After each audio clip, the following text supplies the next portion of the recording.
Okay, let us discuss it now with the help of example, है ना। Electrolysis of मॉल्टन NaCl। पहले हम मॉल्टन NaCl की इलेक्ट्रोलिसिस करते हैं। मॉल्टन मीन्स NaCl का लिक्विड फॉर्म, उसी की इलेक्ट्रोलिसिस करनी है, ठीक है। तो हमने ये इलेक्ट्रोलिटिक टैंक बना लिया, 2 इलेक्ट्रोड लगा दिए, इलेक्ट्रोड नॉन रिएक्टिव हैं, ठीक है, और इनको बैटरी के साथ कनेक्ट कर दिया, पॉजिटिव टर्मिनल के साथ एनोड को, नेगेटिव के साथ कैथोड को। तो ये एनोड जो है इलेक्ट्रोलिसिस में पॉजिटिव लिखते हैं, है ना, क्योंकि ये पॉजिटिव टर्मिनल के साथ कनेक्ट है, इसलिए इसको क्या लिखते हैं, पॉजिटिव लिखते हैं। जबकि ये इलेक्ट्रोकेमिकल सेल में एनोड को नेगेटिव लिखते थे, क्योंकि वहाँ पे इलेक्ट्रॉन निकलते थे इस इलेक्ट्रोड से, तो इसलिए इलेक्ट्रॉन निकलने की वजह से इसके ऊपर हम चार्ज नेगेटिव लिखते थे एनोड पे। लेकिन यहाँ इलेक्ट्रोलिटिक सेल में क्योंकि हम इसको बैटरी के पॉजिटिव टर्मिनल के साथ कनेक्ट कर रहे हैं, तो इसको हम पॉजिटिव लिखते हैं, ये ध्यान रखना, ठीक है। ऐसे ही कैथोड का केस है, क्लियर, ओके। क्योंकि इसको नेगेटिव टर्मिनल के साथ कनेक्ट कर रहे हैं तो इसको नेगेटिव लिखेंगे, ठीक है। ये है इसका बेसिक।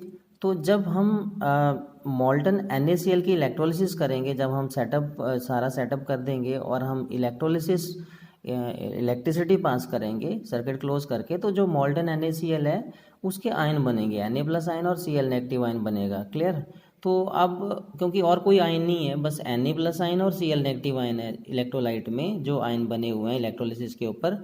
तो अब क्या होनी है, एनोड के ऊपर ऑक्सीडेशन होनी है। तो ऑब्वियसली कौन सी आयन की ऑक्सीडेशन होनी है, नेगेटिवली चार्ज आयन की ऑक्सीडेशन होनी है। अभी हमने पढ़ लिया क्योंकि एक ही आयन है, तो हमेशा ही नेगेटिवली चार्ज आयन जो होता है उसकी ऑक्सीडेशन होती है। तो एनोड के ऊपर ऑक्सीडेशन होगी, सिंपल सा रिएक्शन है, Cl- है, इसने इलेक्ट्रॉन लूज करना है, Cl बन जाएगा और Cl आपस में कंबाइन करके Cl2 बनेगा। तो Cl2 गैस लिबरेट होगा किसके ऊपर, एनोड के ऊपर। और कैथोड के ऊपर देख लीजिए, कैथोड के ऊपर रिडक्शन होनी है, Na+ आयन है, एक ही आयन है, उसी की रिडक्शन होनी है। तो ये आयन जो है वो किसकी तरफ जाएगा, ये कैथोड की तरफ जाएगा और वहाँ पे इलेक्ट्रॉन लेगा, बैटरी से इलेक्ट्रॉन लेगा और किस में चेंज हो जाएगा, सोडियम एटम में चेंज हो जाएगा। तो कैथोड के ऊपर सोडियम आयन जो है वो रिड्यूस हो जाएंगे in the form of sodium metal. तो सोडियम मेटल डिपॉजिट हो जाता है कैथोड के ऊपर, ठीक है।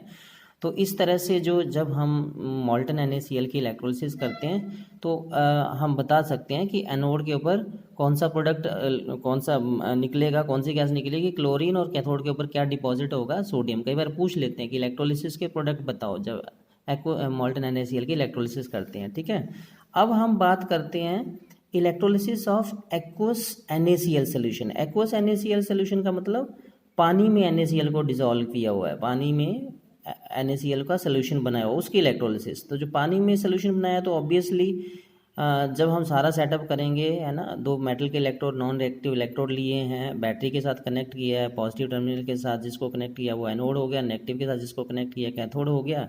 तो ऑब्वियसली जब हम इलेक्ट्रोलिसिस करेंगे तो NaCl है तो उसकी इलेक्ट्रोलिसिस होगी, तो Na+ आयन और Cl नेगेटिव आयन बनेगा। ऑब्वियसली जब H2O है हमारे पास, तो जब H2O है, क्योंकि वाटर भी है, एक्वस NaCl है, वाटर भी है, तो वाटर की भी इलेक्ट्रोलिसिस होगी, H+ आयन बनेगा, OH नेगेटिव आयन बनेगा, ठीक है ना।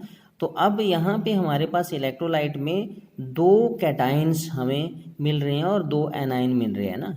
तो अब हम डिस्कस करेंगे कि कैथोड के ऊपर कौन सा कैटाइन जो है वो पहले जाके रिड्यूस होगा और जिसके अकॉर्डिंगली डिपोजिशन होगी, दोनों में कंपटीशन होता है, ठीक है। तो देखिए कैथोड के ऊपर क्या होता है, H+ आयन जो है वो भी रिड्यूस हो सकता है, H+ आयन रिड्यूस हो सकता है और 1/2 H2 में चेंज हो सकता है, और Na+ आयन है वो भी रिड्यूस हो सकता है और किस में चेंज हो सकता है, सोडियम में चेंज हो सकता है, कैथोड के ऊपर, है ना। तो ये जब सोडियम आयन रिड्यूस होता है तो उसके लिए रिडक्शन पोटेंशियल वैल्यू कितना होता है, -2.71 वोल्ट, है ना। और जब H+ आयन रिड्यूस होता है, ये एक्सपेरिमेंटल वैल्यू है, इलेक्ट्रोकेमिकल सीरीज से हम इनको देख सकते हैं, पता लगा सकते हैं। तो जब H+ आयन रिड्यूस होगा तो उसकी वैल्यू होती है 0.00 वोल्ट, है ना। तो अब हमने क्या पढ़ा था कि कौन सा आयन रिड्यूस होगा, कौन सा कैटायन रिड्यूस होगा दोनों में से इस इलेक्ट्रोड के ऊपर, नॉन रिएक्टिव इलेक्ट्रोड के ऊपर, वो आयन रिड्यूस होगा जिसकी रिडक्शन पोटेंशियल वैल्यू क्या होती है, हाई होती है। तो दोनों में किसकी रिडक्शन पोटेंशियल वैल्यू हाई है, ऑब्वियसली H+ की रिडक्शन पोटेंशियल वैल्यू हाई है, तो दोनों में कंपटीशन होता है और कौन जीतता है, H+ जीतता है। तो H+ की रिडक्शन होती है बेसिकली किसके ऊपर, कैथोड के ऊपर, और फिर जो है वो वहाँ पे H+ रिड्यूस होके H बनेगा और H+H कंबाइन होके H2 गैस निकलेगी किसके ऊपर, कैथोड के ऊपर। समझ में आया, ओके।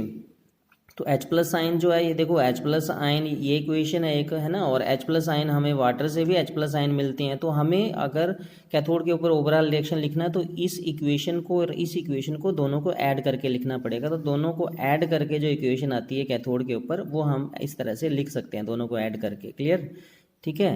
अब बात करते हैं एनोड के ऊपर। तो एनोड के ऊपर किस सब्सटेंस ने एनोड के ऊपर ऑक्सीडाइज्ड होना है? एनोड के ऊपर ऑब्वियसली नेगेटिवली चार्ज आयन ने ही ऑक्सीडाइज होना है। तो यहाँ पे आइदर Cl नेगेटिव और वाटर, या वाटर में से OH नेगेटिव है ना, that is said to be oxidised at anode.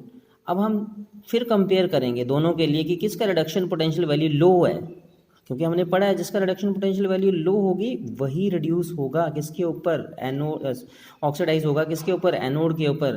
तो देख लीजिए Cl नेगेटिव आयन एनोड के ऊपर, जैसे जब हम रिएक्शन लिखेंगे तो किस तरह से रिएक्शन लिखेंगे? एनोड के ऊपर Cl नेगेटिव माइनस इलेक्ट्रॉन, ये बन जाएगा 1/2 Cl2। इसके रिडक्शन पोटेंशियल वैल्यू कितना है? 1.36 वोल्ट। ठीक है ना।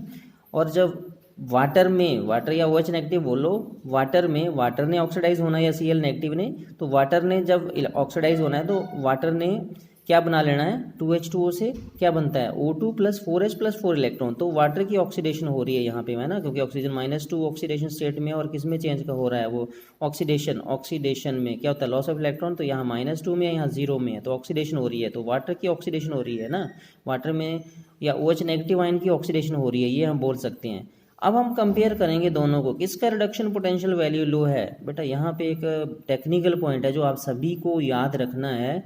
अगर मैं बोलूँ कि ऑक्सीडेशन पोटेंशियल किसका रिडक्शन पोटेंशियल वैल्यू लो है, तो आप बोलोगे कि वाटर का है। तो वाटर के अकॉर्डिंगली ही कि एनोड के ऊपर ऑक्सीडेशन होनी चाहिए, तो O2 बनना चाहिए एनोड के ऊपर।